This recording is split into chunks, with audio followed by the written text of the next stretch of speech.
everybody, what's going on? I hope that you're having a great day. It's your girl, Camille Essick. I am host of the Speaker Podcast. This is the podcast where innovators and creators connect. I need you to hit that notification bell and subscribe right now because sharing is caring, guys. And I have some great news. The Speaker Podcast is now on Alexa. So if you're at home cooking, you can say, Alexa, play the Speaker Podcast, and you'll hear my show.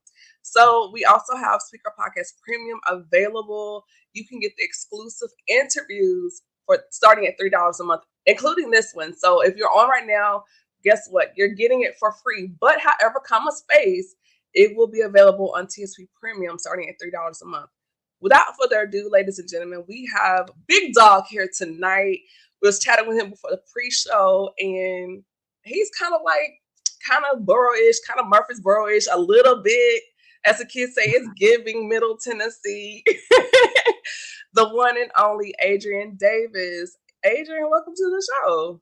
What's up, Camille? Thank you for having me. I'm a Tennessee boy at heart. So I'm from Tennessee. I'm from Chattanooga, Tennessee. But what? Yeah, I didn't know you was from the Chats. Tennessee. Okay. Born and raised Chattanooga. Born and raised. Brainerd High School, or were you from Red? Brainerd. I was the drum major there. Brainerd. Okay. Look. Okay. We got I got some Chattanooga people, so when they see this, they're gonna be like, "Yes, Brainerd High." Yeah. I think y'all just had homecoming. Yeah. You know, like it's a big reunion time. You know, I haven't been able to go back for a reunion, just because now I live in LA and it's a little bit difficult. But yeah, I'm Chattanooga born and raised. I love Tennessee. Love everything about Tennessee. That's home for me. Yeah. So, okay, this episode is getting better and better. So, give us a little bit more about what you do professionally. Well, professionally, I do a little bit of everything. Right now, like I'm in the film sector. The main premise of my brand is called the Commas brand. And it's with the idea that the proper punctuation gives you the right to be more. And so, I was a senior pastor. And normally when people hear like pastor, they hear preacher, they hear minister, they kind of put a period there. But, I was a pastor. I'm an entrepreneur. I own a few different businesses. I own a sneaker store, I own a restaurant. And then I am an actor. I'm a director. I'm a producer. Been in a few movies. Got 2 new movies coming out by the end of the year. And so yeah, I just believe like it's not this and it's not this or that, it's this and that. So I like it. So you're like a pastorpreneur. Yeah. If that's the word, we're gonna make it up. It's gonna work. We're gonna make up a word. We're gonna add that. Yeah, but that's you know why? This is my show, and we can do that. You can do whatever you want to do. This your show, this your podcast. You can do whatever you want to do. Right. So hopping right into the conversation, Pastor Davis. Let's kind of get into the impact and importance of faith as a creative. I think the concept of faith is a big one for creatives. I mean, I'm in a space right now, just to be totally transparent, where it's requiring not just my ability as far as how creative I am, because I think that God really keeps a cap on levels of creativity so that we don't worship it. So like creativity is a tool in which that he gives us, it's a gift in which that he gives us. But a lot of times we could probably lean into our creativity more than we lean into our faith, because we'll start to, when we get in the bind, we won't trust God. We'll trust our creativity. We'll trust our ability to make things happen. We'll trust our ability to see, to move and shake and to do certain things. But I believe that God oftentimes puts a cap on that creativity to say, you're very creative, but for this season, it requires faith. And I feel like every creative needs that, because it's one of those things that, what happens when you've created all you can create and it still doesn't do what you thought it would? What happens when you know what I'm saying, like exhaust all your possibilities and all your creativity and then what do you do? I think that's where faith begins to interject. And I think that's where So everything for a creative should be, the foundation of it should be faith.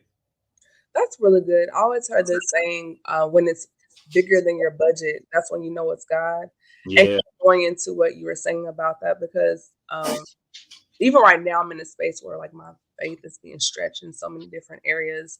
And a lot of times, God will show you or tell you your destination, but He doesn't explain the destination, like the actual journey. He just shows you the end, but not actually what happens in between. And I think sometimes He does that because if He does, He'll discourage you, or you may even sabotage and be like, oh, I can't do that. If I have to go through this, like, nah, I'll pass. So what do you say to the people um surviving transition? Yeah, transition is a is a difficult place. And as I'm talking to you, I'm talking to myself. As Yeah.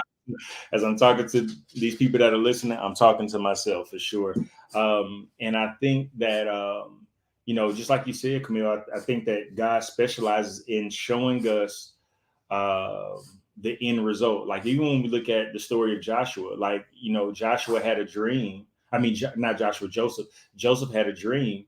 God showed him a glimpse of the dream, but He did not tell him, "Hey, you'll be, your brothers will turn on you, your family will turn on you. You'll be put in the pit. You'll be sold into slavery. You'll have to go to jail. You'll be lied on. You'll be talked about. You'll be, you'll go viral for all the wrong things." You know what I'm saying? And then there's still a palace that still awaits you. Mhm. And so I think that through that transition, I think the biggest thing that we have to hold on to, or the biggest thing we should hold on to, is what God showed us before we got in it. And I think that's why God, when God gives Joseph that dream, it's like a snapshot of the end, or His promised place. And I'm pretty sure it's very hard to hold on to that in the pit. It's very hard to hold on to that in the prison. It's very hard to hold on to that when everybody is speaking ill of you and everybody thinks that you are lying and so forth and so on. But through that place, I think that that's where we find our strength in God and not our strength in our own ability. So if you're going through transition right now, you just gotta get back to what God said and hold on to that for dear life, no matter what it may look like, no matter what it may feel like, no matter what you may be dealing with or going through. You got to hold on to that for dear life.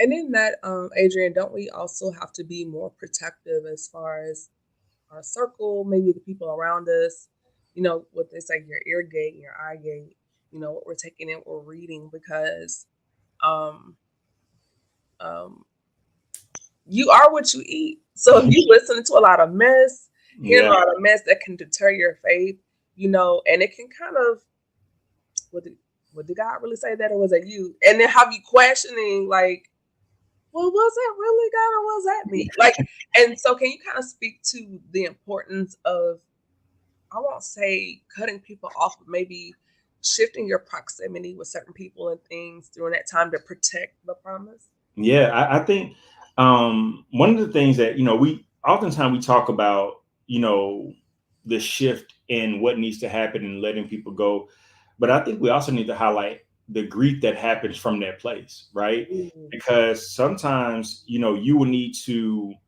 I call it a season of separation. It doesn't mean that it's always forever, and doesn't mean right. that you know, it will last forever. But you might have to go through that season. Not might. If you're on the journey that God has called you to, you're going to go through that season where God is going to separate you, where either you're going to make the decision or He's going to make the decision for you. Hmm. And one of the things I tell people, man, is that God will give people the strength to leave you when you don't have the strength to leave them, and you'll be devastated.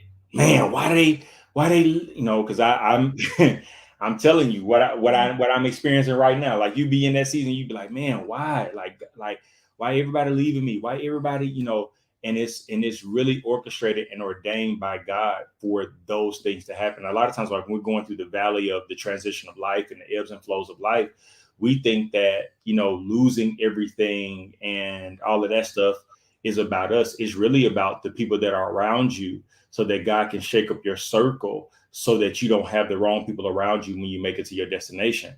And so yeah, there is a cutting off that you will have to do, and you're going to grieve that. There's a cutting off that they will that other people will make the decision to say, hey, I ain't fooling with you no more. Where you are is not where I am, and so forth and so on. And that's a cutoff situation. You got to grieve that.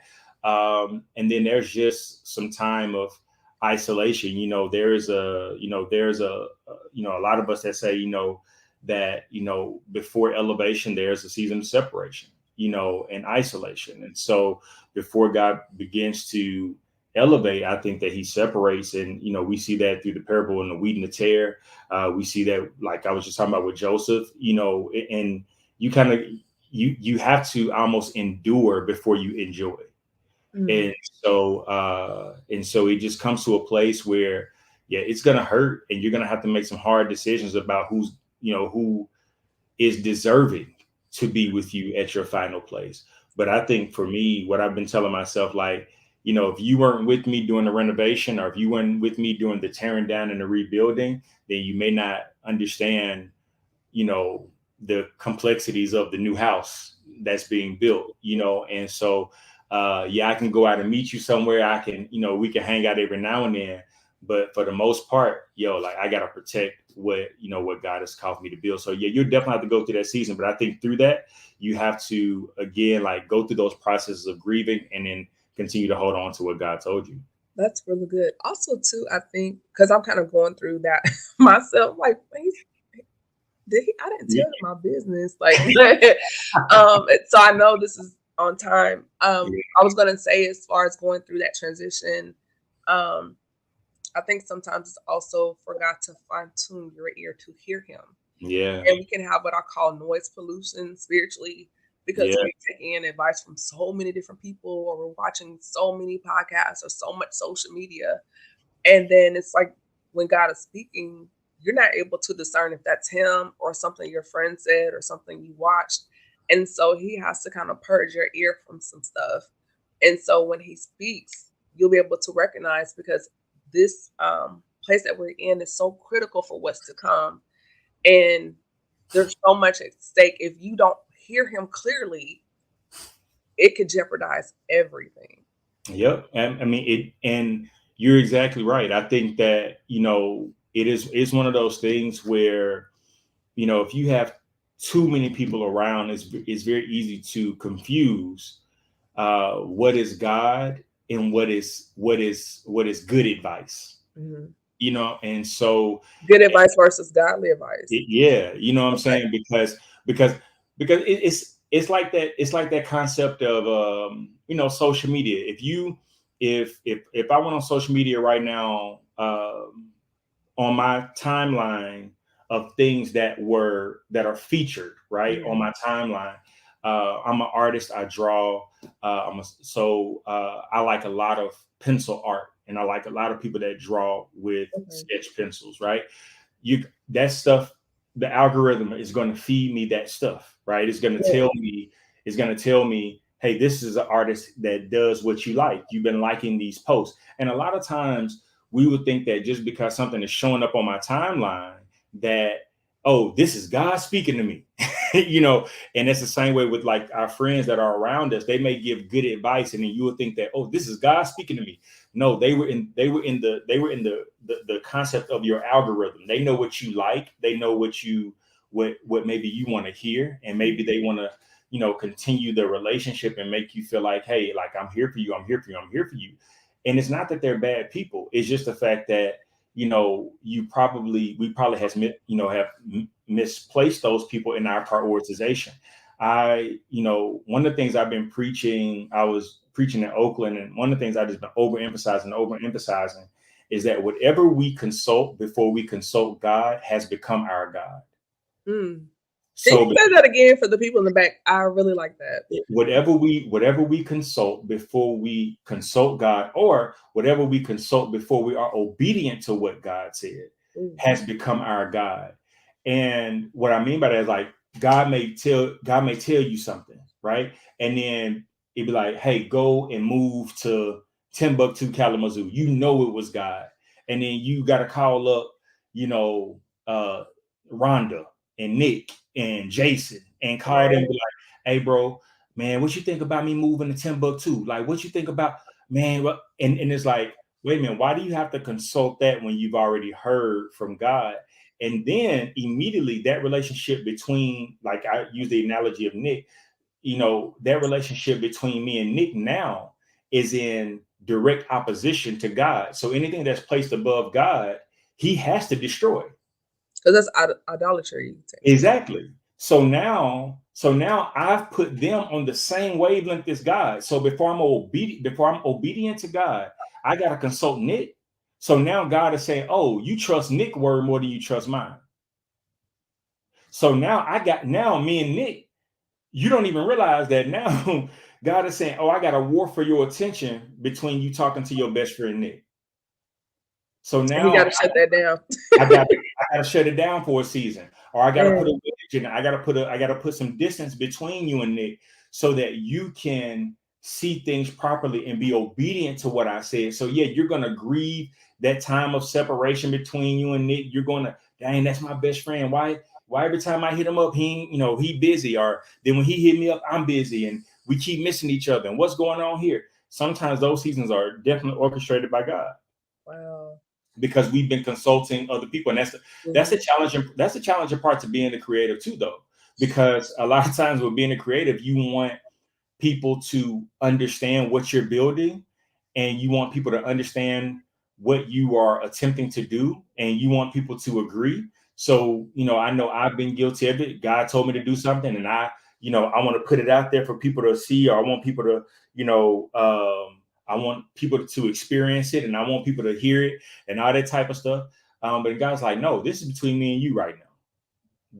Don't announce this too soon. Shut your mouth. People that follow me know I'm on a season right now. Like I haven't posted on social media in like almost 3 months. There may be small things I post, like maybe in my story, but I'm just on the season of not posting it. And God literally has me on this because he's like, yo, I don't need you distracted by nothing else right now. And it's challenging. It's very challenging. But I think that, to honor God and to honor my relationship that I'm strengthening back up with him, I have to be obedient to what he said. And so we got to get to a place where we understand that sometimes certain distances are definitely instructions from God. That's good because we can be so addicted to the likes and the followers, and you post something, and then every 30 minutes, sometimes more than that, you grab your phone and see how many people liked it, if there are any comments or reshares. And it's like an addiction Yep. for likes. And it's like, it's not healthy. And why are we really doing Are you doing it because, like, for example, I know I'm supposed to be podcasting, so I should do it because I know this is what I'm supposed to do versus watching the analytics and the dashboard every 30 minutes. Yep. Because when you do that, then there's no peace. You don't have Yep. peace. And in that time of waiting, something you were saying, and it made me think, Adrian, um, in that wait time when it can be kind of quiet, I want you to kind of unpack not falling for the representative or creating an Ishmael while you wait. Because you're waiting, you're like, okay, God, you take it too long. So let me go over here and kind of jailbreak the system. But now you created an Ishmael. Yeah, that I think a lot of times like that is our ability to move ahead of God, and to get to a place where we want to create our own way out. I think that a lot of times we have to deal with the fact that we have a control issue. Mm, We have a control issue. Our faith is in direct opposition of our ability to be in control. Every time this the out this is the reason why I tell people this all the time. Like, even praying is a humbling mechanism for you to say, I don't know. right. And so a lot of times, like when we pray, we get frustrated. A lot of times when God is saying wait, we get frustrated, and then we have to really get to the root of the fact that, yo, I may have a control issue. I want things the way I want things. And if things don't are moving at my speed, are moving at my pace, then I'm going to find another way to get it done. So is a And control issue also like a faith issue? yeah, Because it is. sometimes we treat God the way we've experienced relationships within. I would say, the human level. Mm-hmm. And so because of that, we clench up Yeah, because it's like, I can't see it, I can't touch it, I can't. But it's almost like we're kind of triggered a little. And yeah, none of that word can be overly used, but it is like a trigger, right? it is. It is. Like I think you're dead on. It is definitely that. Like it is a faith thing because we say, well, hey, I have faith in God. And a lot of times what we're saying is, I have faith in God that God's going to do what he said, but I don't have faith in God's timing. But we put a comma on the faith. The time we don't need the comma. It should be faith, period. But we're saying faith, comma. Mm-hmm. We are. We're saying faith, comma. But by this time, if you don't, by my birthday, if you ain't showed up yet, and if this ain't happened yet, and then I'm going to do X, Y, and Z. But he doesn't have the same watch as us. No, he does not. He does not. Like we have to understand that we operate on chronos, God operates on cosmos.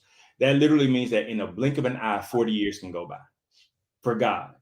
So when we're saying, God, I've been in this too long, God, like, I ain't even blinked on you yet. Mm. I ain't even blinked on you yet. Like literally, like so the timing of God is not for us to regulate and or control. The timing of God allows us to trust in not just what he said he was going to do, but in the timing. And majority of the time, what happens with us, God doesn't tell us the timing that he's going to do it. He tells us what he's going to do, but he doesn't tell us the timing in which that is going to be done. So therefore, what frustrates us is that I know, what God said. My reality right now doesn't match what God said. So what I'm going to do is that if it's not done by the time that I think it should be done, then I'm going to take the issues and or the matters in my own hands and try to create what God showed me. Not understanding that when we try to create what God showed us, it's always a carbon copy, and it would never be everything that God showed us, because everything that God showed us required our obedience and our trust in him and him doing it. If we could do it on our own, God wouldn't have had to show us what is going to be done by him. Yeah, it's like we're hungry. And so we stop at Crystal's. He was like, well, I was going to take you to Five Guys, but since you want a Crystal Burger, then your tummy is upside down. Hey, don't do Crystal burgers like that. That's You know, don't do crystals like they that. have its time and its place. So it's really good. I kind of want to shift gears as we get further into the conversation, start to wrap things up. In this space of community and tribe, can you kind of touch on a little bit more as far as managing community or tribal shifts? Because as you or we collectively begin to change and evolve, you may not start out with your day ones. You want to, but some people may not come along with you. Things can happen in relationships. And it's not that you're better than anyone, but there's a growth spurt that you may experience. And so you can have a conversation from 5 years ago and realize, like, man, they're still doing, love them, but then the conversation is strained, it's awkward, or maybe the conversation is fine. You're just mentally in a different space, and God is bringing a new community. So, can you kind of unpack that a little bit for us, Adrian? Yeah, for sure. I think that that community shifts are going to happen. We want to, and what I realized too with me personally, I have friends for different compartments Mm-hmm. of my life. It just is what it is. I think that when you get older, you start to realize that, like, I have, if I'm going to, I have certain friends that I could talk to almost about everything under the sun, and I'm grateful for those friends. But I Right. also have friends that, hey, if I want to talk film and music and stuff like that, and entertainment, I got those friends. If I just strictly want to talk church and preaching and faith building, I got friends like that. If I want to talk, because I love fashion, I'm heavy into fashion and clothing and design. Like if I want to talk about that, I got friends for that. And so understanding that, there'll be shift in friendships, and it doesn't always mean that you have to throw everything and everybody away. But it does mean that you have to be open to the change and to the shift of what may happen, and being okay with the fact that who you started out with, you may not finish with. Like, you have to, and understanding that, like I said, there'd be different compartments for different people in different situations, and that's okay. Like, and again, it doesn't mean that they're bad people. It just means that maybe that's what they like, and that's what they're going to forever like, and that's okay. You know what I'm saying? Yeah. It is what it is. Like, you like that, cool. Like, I may have changed, and that may not be something that I like. Now, I'm not going to continue to jeopardize who I am and what I'm called to be to, entertain that, or to salvage, or to keep that friendship. But what I am going to do is that I'm going to love you for where you are, and I'm not going to try to change you, and I'm not going to force you, but I will be here if you ever need me. And one of the things that I had to realize with my, what you call day ones, I had to realize that with my day ones, I'm not called to, for a lot of them, I'm not called to be in their life every day, but I am called to keep my door open to them. That's good. I like that. And what I mean by that is, if they need me, if they I got who I call day ones that, they'll call me and they need some advice, or they going through something and they just need some encouragement, or whatever the case is, they can call me. They, just because they still in the club every weekend and doing what they doing, I don't throw them away. I still love them. And I just, I'm not in the club every weekend. That's just not what I enjoy. That's just not my thing. It doesn't make me better than them. But what I've learned is that through time, because at first I was like, no, you either like what I like and that's it. Like, no, that's not necessarily the case. I go out with people in business, and I go out with people in all types of sectors of film and, industry. And guess what? We don't eat the same things. Yeah, That doesn't mean we can't sit at the same table. exactly. You can have your salad and I can eat my grilled salmon. So You see what I'm saying? Like, we all don't eat the same things. And so just because you make your preference is something else doesn't mean I got to throw you away just because your preference is something else. Now, I only can be cool with people that respect what I order, though, yeah, because you're not gonna make me feel bad because, or try to force, if I don't eat pork and you trying to force pork chops on me and then make me feel bad because I'm not eating pork, then I really can't be friends with you. yeah. You know Because your diet can change. Like you might start out eating pork and then later on you're like, "Mm, this is not really conducive to my lifestyle. So let me cut the pork out." Yeah, and then guess what? They may ask me, so bro, when you cut out pork, like, what did you start eating? Mm-hmm.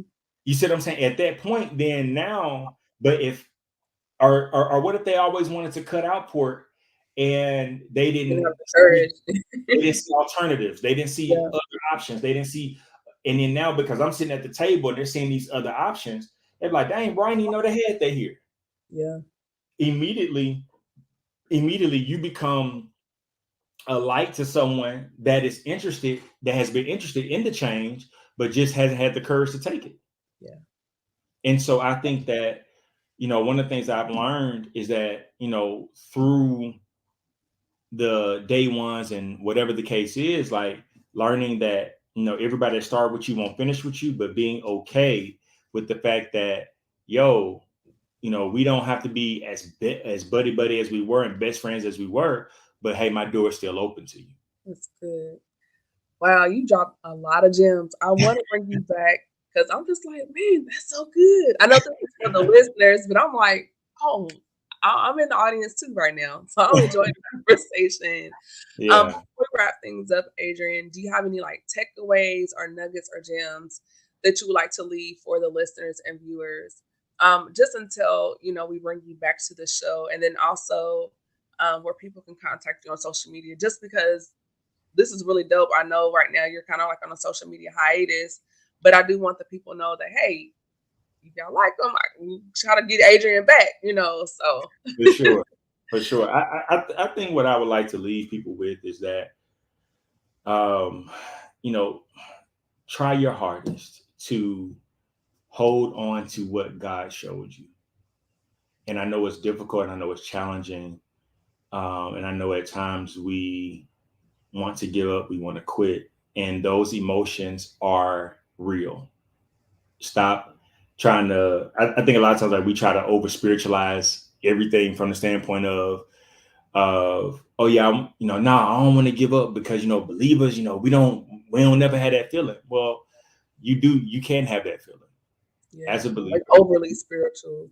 Yeah, like we can be overly spiritual to where we're overlooking the human need Yeah. and the human emotion. And God gave us these human feelings and these human emotions to have.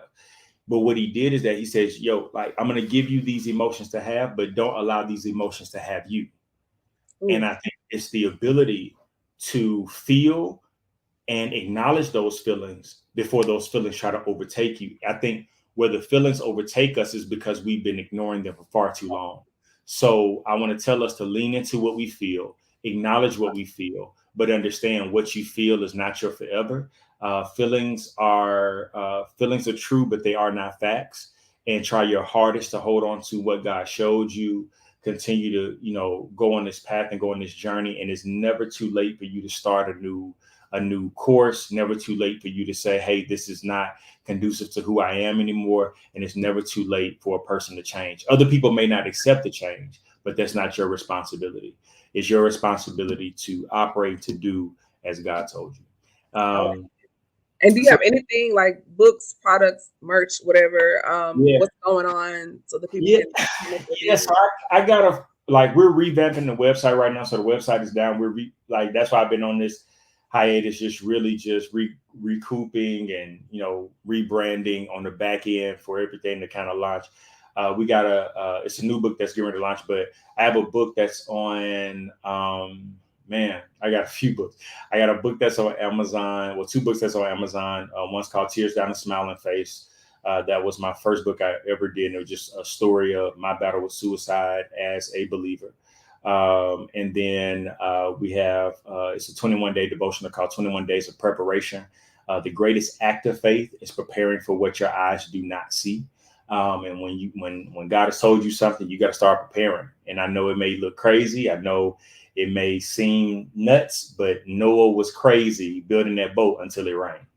Love Uh, it. and then for my guys that are listening, I have a journal called the Journal for the Grown A Man, and it's over 99 affirmations for men, and it prompts us to write and for us to journal and for us to get some thoughts out because a lot of times, men, we just don't feel that our emotions are valued and are safe, and so yeah, we got those things going, and then we got some Pariah gear, which is my clothing brand's called Pariah. So we got the I Don't Fit In hats that are floating around all over the place right now. And so you can go to pariahbrand.com to see what Pariah has going on. And Pariah literally means outcast, one that's willing to stand alone. And so, yeah, but you can find all of that stuff. You can just follow me on Adrian Davis now on Instagram, and you'll see all of that in my bio. Everything's kind of in my bio with my link tree, and you can just find everything there. I love it. And I do want to bring you back to discuss your journey only because one of the components of this podcast is I created a space for Black men to discuss mental health. And that's something that's very important to me to the point I even started a brand called Good Black Men. Oh Um, wow! and Yeah, I actually will be in North Carolina. I'll be at Fayetteville State speaking on mental health to about 400 college students okay. November 8th. So, What day is that? I know I start school next month. oh, okay. So, and classes are from 7 p.m. to 11 p.m. Yeah, they got me doing something for all of the college students. Okay. Do you have Well, a flyer? Because I can still put it on my social yeah, media. yeah, they're supposed to send it to me. I think by Monday. So when I get it, Okay. I'll send it to you. And so yeah, so yeah, I'll be at Fayetteville State talking about mental health and Okay. Yeah, I'll definitely push that across my social media platforms. And I do want to bring you back just for that discussion and about your book for the grown amen. yeah. 'Cause that's a very strong component of this space It's something that's very special to my heart. I think a lot of brothers always say we have so many girl boss brunches and places for us to talk, but there's not a lot of space, healthy conversation, because we're in a time there's a lot of red pill, blue pill conversation, but not any healthy conversation. So that's one of the things I do here is that I bring brothers on and we have those talks as well. I've even done a panel before covering some of those things as far as Black fathers. I had a panel for that. So a lot of things I do here for the brothers. And I have a whole playlist on my podcast just for conversations from the shows for Black men, specifically for them. So if you go to the speaker podcast or put in my name on YouTube, go to the playlist and you'll see Black men and mental health. Catch all these episodes there. So awesome. I'm gonna have to check that out. Yeah, please subscribe, and we'll also shout you out in the credits, as you'll see at the end of the show. So I love supporting the people that support me. So thank you so much. With that being said, everybody, this is Camille Essick, host of the Speaker Podcast. And hold on, Adrian. The podcast where innovators and critics connect. Be sure to follow me on YouTube at Camille Essick Official and on Instagram at Camille.Essick. We have a couple more episodes on the way tomorrow night. Our gift is coming here. He is a phenomenal artist, taking the Jackson, Florida by scene area by Stone. I can't talk, Lord. And he's also my cousin. So it's going to be a family affair. It's going to be a really good conversation. Tune in for that. And then we're going to have another surprise pop-up in November. So yeah, if you want to know what's going on, follow us on Facebook at the Speaker Podcast. And y'all be blessed. See y'all tomorrow night at 8 o'clock. Good night. Yeah. Hold on, Adrian.